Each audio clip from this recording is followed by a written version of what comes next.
یہی بات ہے جس کو قرآن مجید نے بار بار یاد دلایا ہے کہ وہ کوئی فلسفیانہ نوعیت کی شخصیت نہیں ہے کہ جو ایک مرتبہ اس کائنات کو تحریک دینے کے بعد اس سے غیر متعلق ہو گئی ہے، وہ ایک ایک میرے علم اور عمل کی نگرانی کر رہا ہے، ہر چیز کو دیکھ رہا ہے، اس کی بادشاہی اس زمین و آسمان پر قائم ہے۔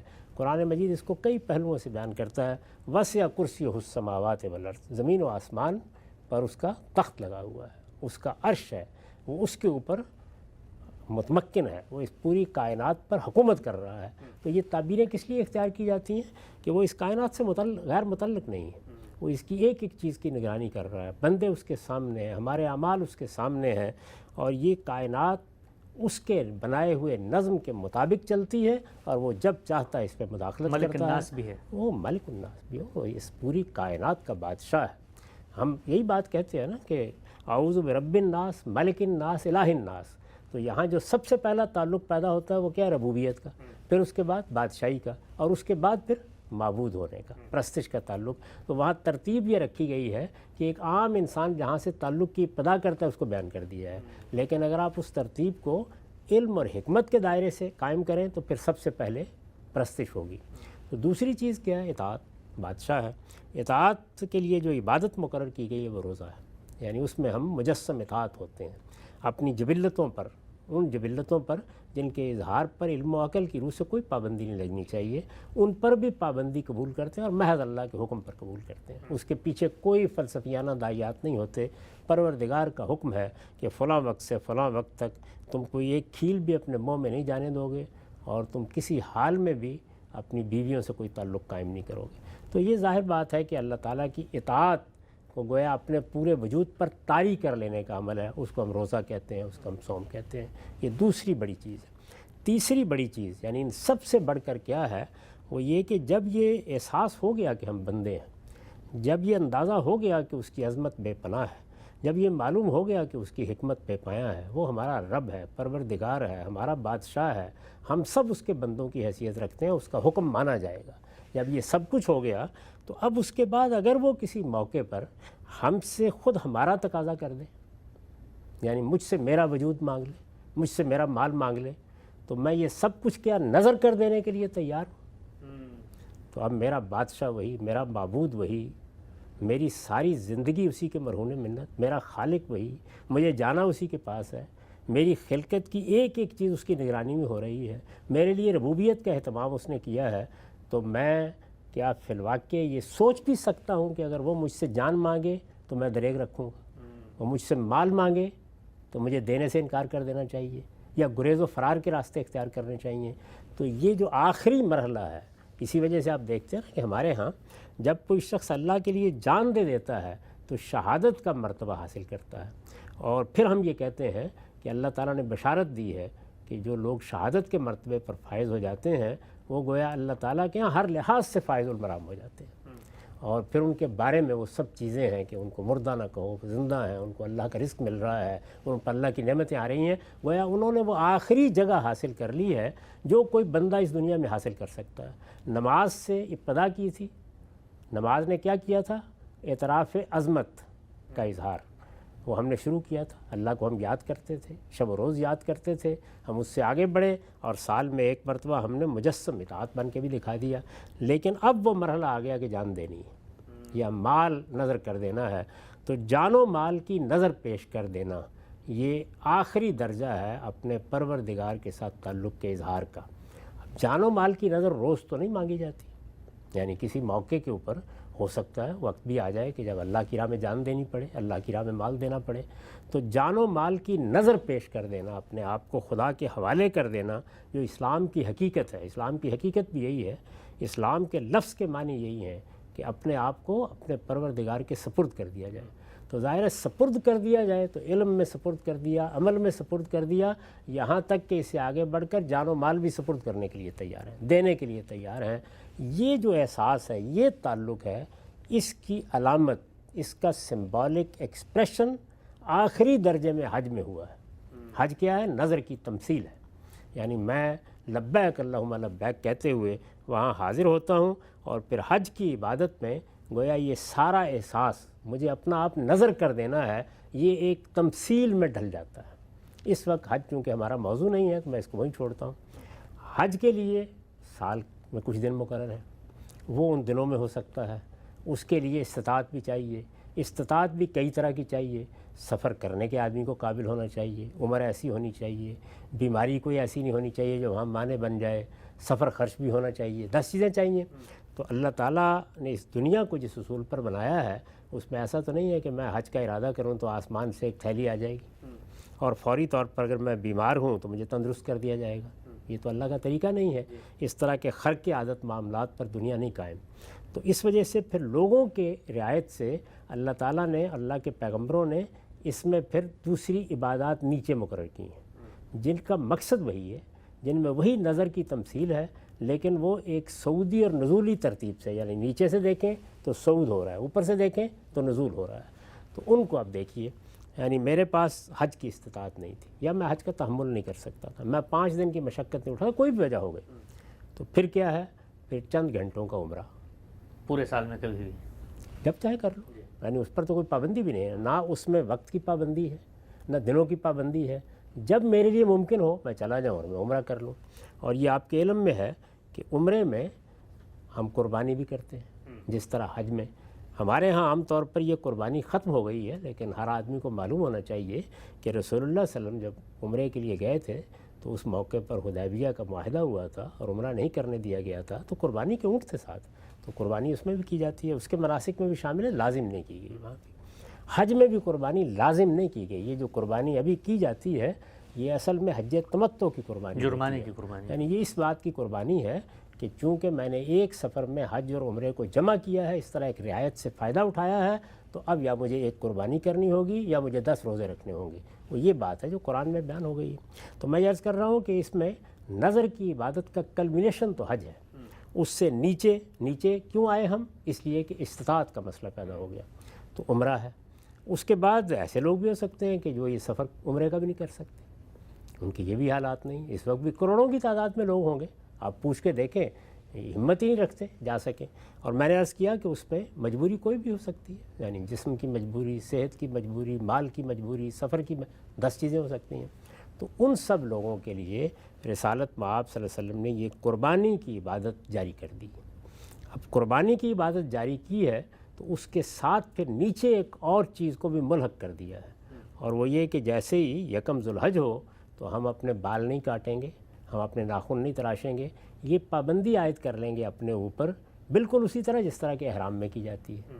تو اس طرح 10 دن تک ایک یوں سمجھ لیجئے کہ وہی نظر کی عبادت کی کیفیت ہے جس میں ہم جئیں گے، اور پھر جس دن وہ دن آئے گا تو اس دن ہم ایک جانور بھی قربان کر دیں گے۔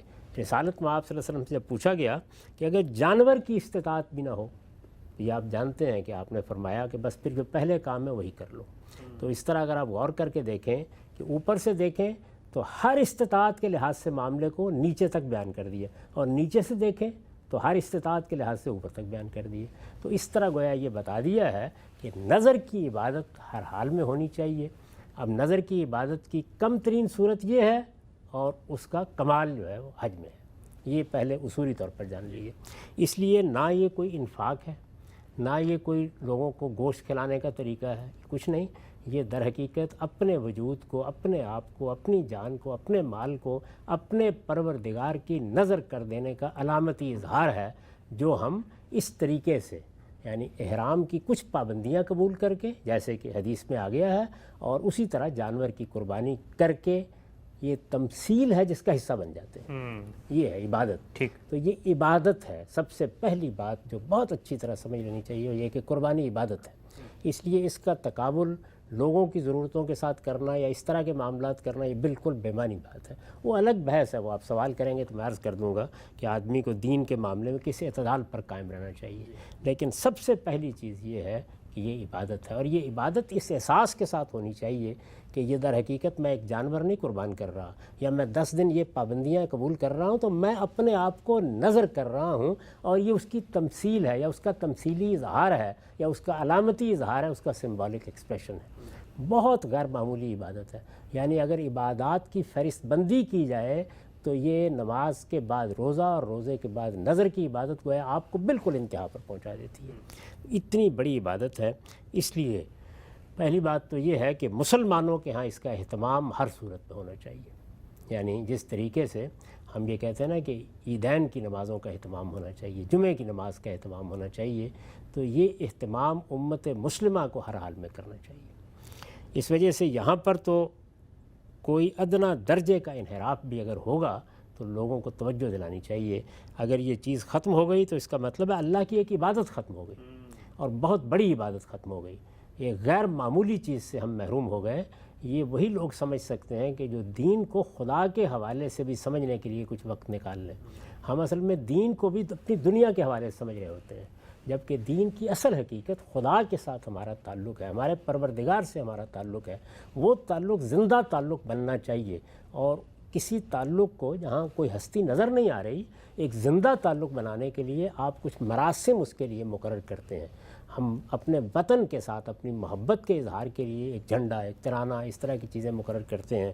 تمام بڑی بڑے ادارے اپنے لیے کچھ علامتیں مقرر کرتے ہیں، تو خدا کے ساتھ تعلق کے لیے انبیاء علیہ السلام کے ذریعے سے یہ علامتیں مقرر کی گئی ہیں۔ آپ غور کریں تو نماز بھی علامتوں کا اظہار ہے، یعنی یہ رکوع سجود کیا ہے؟ ہمارے سامنے تو کچھ نہیں ہوتا، تو ہم اصل میں اپنے جذبات و احساسات کو اعتراف عظمت کے لیے یہ صورت دے دیتے ہیں۔ یہ ہمارا جھک جانا، ہمارا اپنی پیشانی زمین پر رکھ دینا، دعا کرنا، مناجات کرنا، ادب کے ساتھ کھڑے ہو جانا، دو زانو بیٹھ جانا، اس طرح اپنی عرضداشت پیش کرنا، یہ وہی علامتی اظہار ہے۔ روزہ بھی بالکل ایسے ہی ہے، یعنی ہم گویا اطاعت کو ایک علامت میں، ایک تمثیل میں ڈال دیتے ہیں۔ یہی معاملہ ان عبادات کا۔ تو یہ عبادات اس طرح ایک لائن میں ہے، یعنی سب سے پہلے کیا ہے، کم سے کم شکل کیا ہے کہ آدمی نے ان 10 دنوں کے لیے بال کاٹنے بند کر دیے، ناخن اتارنے بند کر دیے، وہ اب 10 ذو الحج کو اتارے گا۔ اچھا، اس کے ساتھ اس نے ایک جانور بھی ذبح کر دیا۔ اچھا، اس کے آگے عمرے کے لیے چلا گیا، اس سے آگے اللہ نے توفیق دی تو حج کے لیے چلا گیا۔ تو نظر کی عبادت ہمارے دین میں ان مراحل میں اور اس طریقے سے مقرر کی گئی ہے۔ یہ بات پوری طرح سمجھیے۔ اب اس کے بعد یہ کہ ان میں کیا چیز لازم ہے اور کیا لازم نہیں ہے۔ تو حج کا انعقاد لازم ہے، یہ تو آپ جانتے ہیں نا، یعنی کسی کے پاس استطاعت ہے نہیں ہے، وہ لوگ جو وہاں نظم قائم کیے ہوئے ہیں، یا مسلمان امت جس کے پاس نظم ہونا چاہیے، ان کے لیے حج کا انعقاد لازم ہے۔ ان کو حج کو منعقد کرنا ہے، حج کے لیے انتظام کرنے ہیں، حج ہوگا۔ اب آپ عام آدمی پر آ جائیے، عام آدمی اپنی استطاعت کے لحاظ سے ایک مرتبہ پابند کیا گیا ہے کہ وہ حج کر لے جا کے۔ عمرے میں یہ پابندی نہیں عائد کی گئی، بلکہ اس کو ایک متبادل کے طور پر رکھا گیا ہے، یعنی آپ یا تو حج کے ساتھ کر لیں یا حج کے بعد بھی کرتے رہیں، اگر اللہ توفیق دے تو وہ ایک نفل عبادت ہے۔ کوئی آدمی بھی یہ نہیں کہتا کہ عمرہ آپ پر لازم کیا گیا ہے۔ خود عمرے میں، خود حج میں دونوں طرح کی چیزیں آپ کو مل جائیں گی، یعنی ان کے مناسک میں کچھ چیزیں لازم کی گئی ہیں اور کچھ چیزیں لازم کی گئی ہیں، ان کو آپ واجب کہہ لیں، ان کو آپ فرض کہہ لیں، کچھ چیزیں نفل کے طور پر کی جاتی ہیں۔ ابھی میں نے ذکر کیا کہ حج میں جو قربانی کی جاتی ہے، حج کی قربانی، میں پھر عرض کرتا ہوں کہ اس وقت جو قربانی کی جاتی ہے وہ حج کی قربانی نہیں ہوتی۔ حج اور عمرے کو ملا کر ادا کریں، حج اور عمرے کو ملا کر جب آپ ادا کرتے ہیں تو آپ ایک رعایت سے فائدہ اٹھاتے ہیں، اس کے جرمانے کے طور پر یہ قربانی کی جاتی ہے۔ تو حج کی قربانی اس سے الگ ہونی چاہیے، وہ نفل ہے، لازم نہیں کی گئی، اسی لیے بہت سے لوگوں کو توجہ بھی نہیں ہوتی۔ عمرے میں قربانی لازم نہیں ہے، یعنی آپ کریں تو بہت اچھی بات ہے۔ میں نے عرض کیا کہ رسالت میں آپ صلی اللہ علیہ وسلم تو قربانی کے جانور لے کر گئے تھے، حدیبیہ کے موقع پر عمرے ہی کے لیے گئے تھے، تو عمرے میں بھی قربانی کی جائے گی، لیکن لازم نہیں ہے۔ تو نہ قربانی حج میں لازم کی گئی ہے فرد پر، نہ عمرے میں لازم کی گئی ہے، اور نہ عید الاضحیٰ کے موقع پر لازم کی گئی ہے۔ قربانی کی عبادت تمام مراحل میں نفل عبادت ہے۔ اس تمام عبادات میں، یعنی یہ جو نظر کی عبادتیں ہیں، نظر کی عبادتوں میں کوئی چیز بھی لازم نہیں ہے سوائے حج کی، وہ بھی زندگی میں ایک بار۔ اچھا، یعنی اس میں کوئی عبادت بھی لازم نہیں کی گئی، حج لازم کیا گیا ہے، اور حج بھی زندگی میں ایک بار لازم کیا گیا ہے۔ جب آپ ایک بار حج کر لیتے ہیں تو اس کے بعد اگر آپ اپنے شوق سے حج کرتے ہیں تو وہ نفل حج ہوگا۔ تو اصلاً یہ عبادات نفل عبادات ہیں۔ یہ جو قربانی ہم عید الاضحیٰ کے موقع پر کرتے ہیں، اس میں جمہور کا مذہب بھی یہی ہے، یعنی میں کوئی نئی بات نہیں کہہ رہا، ہمارے ہاں کے جلیل القدر اہل علم سب یہی رائے رکھتے ہیں کہ یہ ایک مستحب عمل ہے، نیکی کا عمل ہے، تطوع کا عمل ہے، اور بہت شوق سے کرنا چاہیے، بڑی غیر معمولی عبادت ہے، لیکن اس کو لوگوں پر لازم نہیں کیا گیا۔ صرف احناف ہیں جو اس کو واجب کہتے ہیں، لیکن ان کے دلائل کا اگر آپ جائزہ لیں تو دلائل انتہائی کمزور ہے۔ اچھا، اور اس پر بہت کچھ لکھا جا چکا ہے، بہت کچھ کہا جا چکا ہے. تاہم جس آدمی کا ان کے دلائل پہ اطمینان ہے اس کو واجب ہی سمجھنا چاہیے. لیکن جہاں تک تحقیق کا تعلق ہے وہ ان کے نقطہ نظر کی تائید نہیں کرتی. اس میں جو دوسرے ائمہ ہیں یعنی مالکی ہیں، شوافی ہیں، حنابلہ ہیں، دوسرے جتنے بھی ائمہ ہیں، جمہور کا مذہب جو کچھ ہے وہ یہی ہے کہ یہ نفل عبادت ہے. یعنی یہ بھی نفل عبادت ہے. یہ جو میں نے ابھی آپ کی خدمت میں عرض کیا کہ یکم ذوالحج سے آدمی کچھ پابندیاں عائد کرے اپنے اوپر، وہ بھی نفل عبادت ہے. عمرہ بھی نفل عبادت ہے. اور حج جب آپ ایک بار کر لیتے ہیں تو اس کے بعد وہ بھی نفل عبادت ہے. کریں گے اللہ تعالیٰ کے ہم بہت اجر ملے گا. اس کی ترغیب دینی چاہیے، لوگوں کو توجہ دلانی چاہیے. ان عبادات کو ہمیشہ مسلمانوں میں قائم رہنا چاہیے. یہ عبادات اللہ کے شاعر ہیں، علامتیں اللہ کی مقرر کی ہوئی. ان کی عظمت کے ساتھ ان عبادات کو انجام دینا چاہیے. ان کے کوئی متبادلات نہیں ہیں. یعنی عبادت ہی ہے، جس کو آپ کریں گے تو اس عبادت کا آپ کو اجر ملے گا. تو اس لیے ان کی یہ حیثیت ہے. کوئی چیز اس وقت تک لازم نہیں ہوتی فرد پر جب کہ پیغمبر صلی اللہ علیہ وسلم یا تو اس کو اجماع اور تواتر سے لزوم کے ساتھ منتقل کریں، اور یا قرآن مجید اس کو آپ پر فرض اور واجب قرار دے. ان دو ذرائع کے سوا جس چیز کے بارے میں بھی کوئی بات کی جائے گی وہ کبھی واجب، کوئی فرض نہیں ہوتا. وہ سب کی سب چیزیں مشروع ہوں گی، اس سے آگے بڑھ کر مستحب ہو جائیں گی. استحباب موقت بھی ہوتا ہے اور بعض اوقات اس کی بہت ترغیب بھی دی جاتی ہے. ٹھیک ہے. بہت ہی تفصیل سے سبحان اللہ آپ نے یہ بتایا کہ یہ جو پورا کا پورا تصور ہے قربانی کا، اس کا پس منظر کیا ہے، حکمت کیا ہے، کیا چیز ہے، وہ کیا شخصیت ہے جو اللہ تعالیٰ سے بات کے ذریعے ایک بندہ مومن میں پیدا کرنا چاہتے ہیں. چند ضمنی اشکالات میں پیش کرتا ہوں کہ کر کے تاکہ آپ کی بات کی مزید توضیح ہو. آج کل ہم نے دیکھا سوشل میڈیا پر ایک واقعہ بڑا گردش کر رہا ہے، اور وہ واقعہ یہ ہے کہ ایک صاحب نے کہا جی میں نے قربانی کا ارادہ کیا تو میں نے کہا میں اپنے دوست کو لے کے منڈی جاتا ہوں، وہ بڑا ماہر ہے جانوروں کو دیکھنے کا، پہچاننے کا. تو دوست کے گھر پہ گیا تو وہاں معلوم ہوا گرمی میں بچے بلک رہے ہیں اور پسینے سے شرابور بیٹھے ہوئے ہیں. تو کہتا ہے کہ میں نے کہا بھئی یہ میں جا کر قربانی کر رہا ہوں تو اس سے تو بہتر ہے ایک جنریٹر لے کے میں ان کو دے دوں. تو بظاہر یہ کہانی سننے کے بعد عقل، علم، شعور، اخلاق، حساسیت، انسانیت سب کچھ یہ کہتی ہے کہ بھئی اگر کوئی ضرورت پیدا ہوئی ہے تو قربانی کو مؤخر کرو اور یہ چیزیں پوری کرو. تو ہمارے ہاں تو یہ جو ضرورت ایک گھر میں پیدا ہوئی ہے، معاشرے کی سطح پر، قوم کی سطح پر اس وقت ہم دیکھتے ہیں انفلیشن ہے، جتنی مہنگائی ہے، پیٹرول کی چیزیں ہیں، تو پھر تو عقل یہ کہتی ہے کہ سارے لوگ بجائے قربانی کرنے کے لوگوں کو جنریٹر دودھ پانی یہی لے کے دے دیں. جہاں تک قومی سطح پر فیصلے کرنے کا تعلق ہے تو وہ میں اور آپ نہیں کرتے. قومی سطح پر اگر کوئی فیصلے کرنے ہیں تو وہ جو مسلمانوں کا اجتماعی نظم ہے وہ کرے گا. یعنی اگر وہ سمجھتا ہے کہ کسی موقع پر ایسی آفت آ گئی ہے کہ جس میں ہمیں ایک نفل عبادت کی بجائے لوگوں کے منہ میں لقمہ ڈالنا ہے، وہ فیصلہ کر لے گا اس بات کا، اور اس کی گنجائش ہے. اس صورت میں کیا ہوگا؟ اس صورت میں یہ ہوگا پھر ہم قومی سطح پر یعنی ہمارے حکمران دارالحکومت میں قربانیاں کر دیں گے. اچھا، اس میں وہ چند قربانیاں بھی پوری قوم کی طرف سے کفایت کر جائیں گی. اللہ سے ہم یہ کہیں گے، اللہ کے حضور میں یہ کہیں گے کہ اس وقت ایک آفت ہے، ایک مصیبت ہے، لوگوں کے اوپر ایک افتاد پڑی ہوئی ہے، وہ اس قابل نہیں تھے، یا کوئی اور مسئلہ پیدا ہو گیا تو اس کی نوعیت پھر یہ ہوگی. ظاہر ہے کہ تمام عبادات میں یہ چیز ملحوظ رکھی گئی ہے کہ اگر ان میں کوئی مشقت پیدا ہو جاتی ہے، لوگوں کے لیے ان کو ادا کرنا ناممکن ہو جاتا ہے، یہ تو حرام حلال میں بھی رکھا گیا ہے کہ اس میں اضطرار پیدا ہو گیا، تو اس کا طریقہ یہ ہوگا. جہاں تک فرد کا تعلق ہے تو اس کا یہ کام نہیں ہے کہ وہ ساری دنیا کے معاملات کو سامنے رکھ کے رائے قائم کرے. اس کو اپنے گرد و پیش میں رائے قائم کرنی ہوتی ہے. اور اگر آپ نے اس طرح کا کوئی واقعہ پڑھا ہے تو میرے خیال میں اس موقع کے اوپر ان کو حق حاصل تھا کہ وہ ضرورت کا لحاظ کر کے اگر ان کی مدد کرنا چاہتے ہیں تو کر دیں. یعنی اس میں دونوں چیزیں نہیں ہونی چاہیے. یہ چیز بھی نہیں ہونی چاہیے کہ یہ عبادت تو کوئی اہمیت نہیں رکھتی. عبادت بہت بڑی اہمیت رکھتی ہے، وہ نظر کی عبادت ہے، بہت بڑی عبادت ہے. اور یہ چیز بھی اپنی جگہ ہمیشہ ملحوظ رہنی چاہیے کہ ہم ایک عبادت کرنے کے لیے جا رہے تھے، ادھر ایک بندے کے لیے ایک ایسی ضرورت سامنے آ گئی، وہ میرے بھائی کے لیے آ سکتی ہے، عزیز کے لیے آ سکتی ہے، ہمسائے کے لیے آ سکتی ہے. اس موقع کے اوپر پھر انسانی ضرورتوں کو ترجیح دی جاتی ہے. تو انسانی ضرورت ہمارے سامنے آ گئی، ہمارے گرد و پیش میں آ گئی، ہمارے ماحول میں آ گئی، ہمارے تعلقات میں آ گئی، اس کو ترجیح ملے گی، ہر حال میں ملے گی. وہ انسانی ضرورت اگر فرض کے درجے کی ہے تو اس درجے میں ترجیح ملے گی، اگر وہ استحباب موقت کے درجے کی ہے تو اس درجے میں ترجیح ہوگی.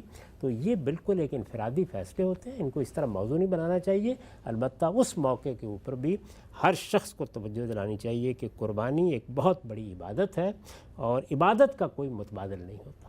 ٹھیک. اچھا ہم سے بتائیے گا کہ ہم پورا سال باقی کاموں میں یعنی غربت، انفلیشن، یہ مہنگائی، یہ سب کچھ ہوتا ہے، لیکن شادیاں بھی اسی طرح ہو رہی ہیں، شادی ہال بھرے ہوئے ہیں، ہم 14 اگست بھی مناتے ہیں، 23 مارچ کی پریڈ بھی ہوتی ہے، اسی طریقے سے باقی جتنی رسومات ہیں، دن ہیں، تہوار ہیں، father's day, mother's day, Valentine day, پھول، یہ سب کروڑوں اربوں روپے لگ رہے ہوتے ہیں، لیکن اس کی کیا وجہ ہے کہ یہ دین کے موقع پر آ کر یہ ساری کی ساری غربت اور حساسیت اور عوام کا یہ احساس جو ہے وہ سینوں میں جاگ جاتا ہے؟ اس کی وجہ میں کئی مرتبہ عرض کر چکا ہوں، اصل میں خدا کے ساتھ تعلق ہم زندہ تعلق کے طور پر دیکھ ہی نہیں رہے ہوتے.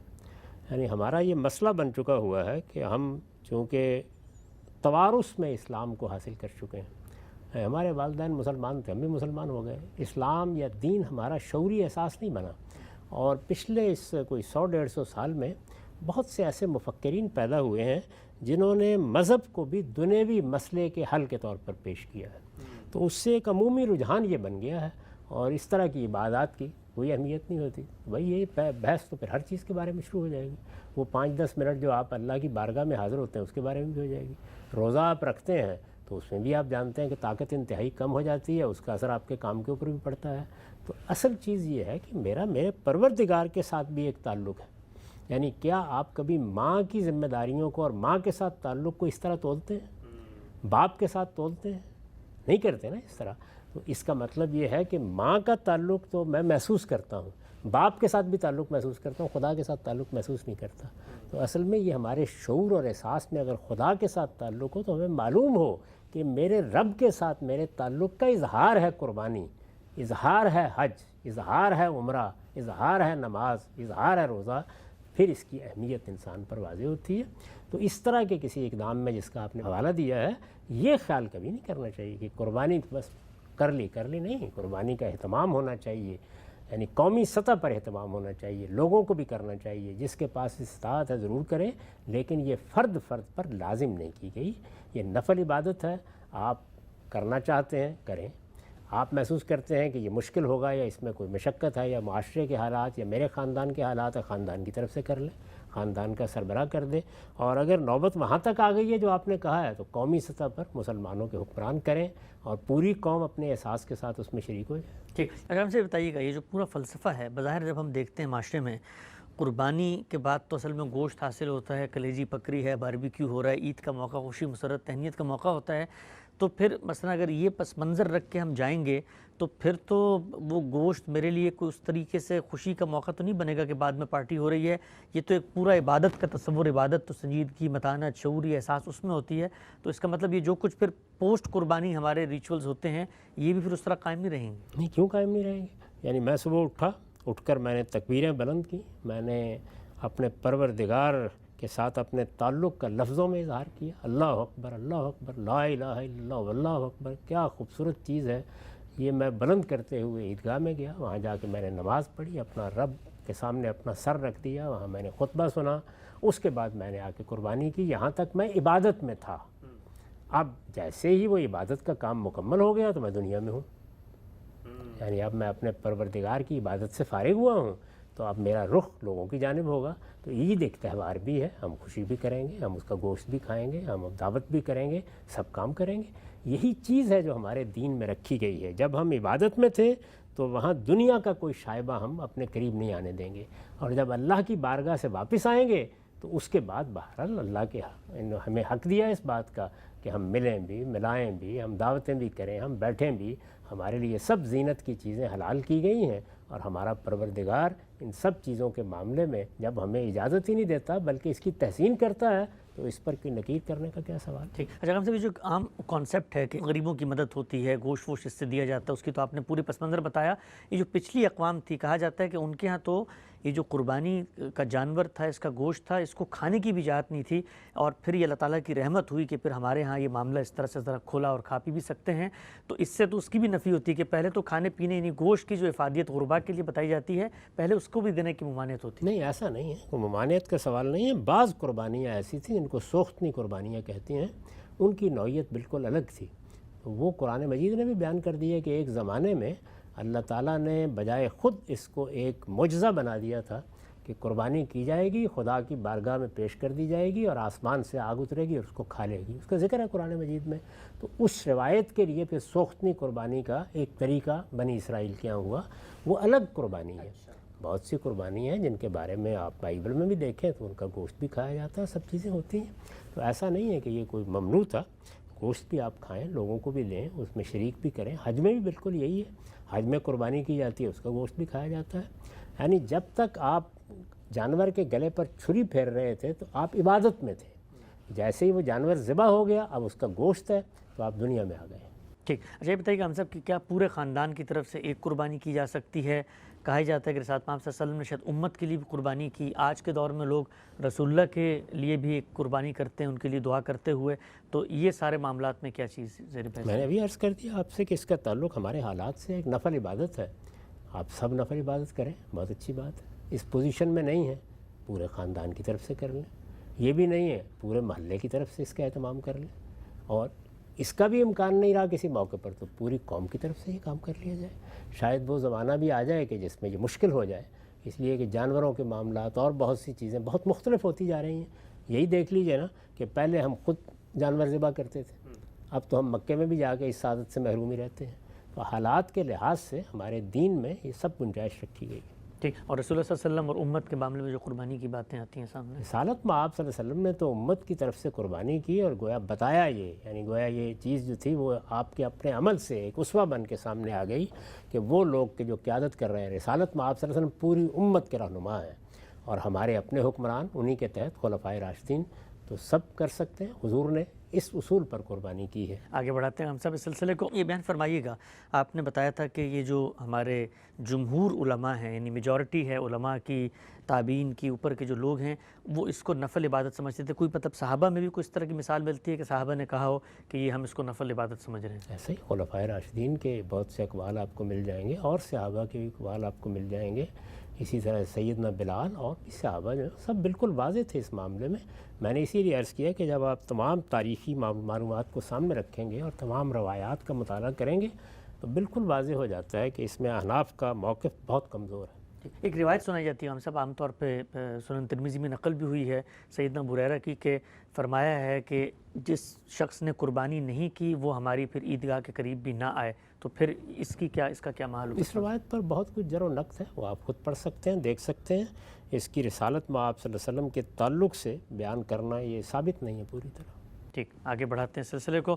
یہ بیان فرمائیے گا ہم سب، ہمارے ہاں جب قربانی کا ریچول ادا کرنے کے لیے ہم جاتے ہیں منڈیوں میں، بازاروں میں، تو اور بھی کچھ شرائط، کچھ حدود بیان کی جاتی ہیں، مطلب جانور ہو تو 2 دانت کا ہو اور اس طریقے کا ہو اور یہ عمر ہو، تو یہ ساری چیزیں بھی کیا دین نے مقرر کی ہیں یا یہ ذوقی چیزیں ہیں، فقہی چیزیں، ان کا کیا پس منظر ہے؟ اچھا جانور ہونا چاہیے۔ آپ اللہ کی راہ میں ایک علامتی نظر پیش کر رہے ہیں، تو اللہ کی راہ میں یہ تو نہیں ہوا کہ جانور مرنے والا تھا آپ نے اٹھا کے ذبح کر دیا۔